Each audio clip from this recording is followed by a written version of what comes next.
want to learn some things to do with Musar or Anhaga, I should learn with somebody who's actually has it, who's a living example of it. So I asked Reb Shimon Stern to learn with me. And we had a Seder. I learned with Reb Shimon in quite a few places because it was important for him to continue the Seder. So sometimes we learned on the phone from the office. There were times we learned on a summer vacation to the cottage. And there were times that he called me from the hospital room, hooked up to machines, because he wanted to keep a Seder going. But one of the places, and a constant place we had learned, was in the Kollel on Coldstream. And he liked it there. He liked it there because it was a place of Tamil Chachamim. He liked it because people would come by and he would greet them.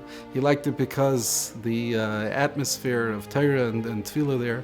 And he appreciated the repeated Rosh Kollel and the Kollel Light.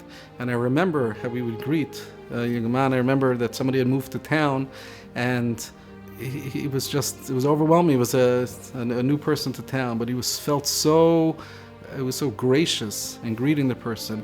So nice that you have a young man move to town and a new family, and how good it is for the community when we bring in young families. He would come with a certain midah of hachna. He would come in, he says, I have a check for the kollel, I want no one to know about it.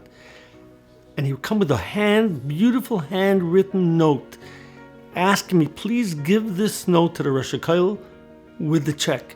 And if I would look at the note, I was always so impressed. This man wrote such a beautiful note thanking the Rosh Kollel for spreading Torah in Toronto, and that he and his family benefit from the Rosh Kollel.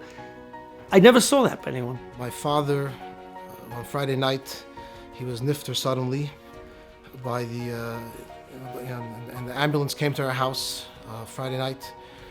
And the Sterns, they saw that there was some action going on in the street. Mr. Stern came out and brought me and my sister into his house, for the rest of the Friday night Suda, while my mother and father went to the hospital.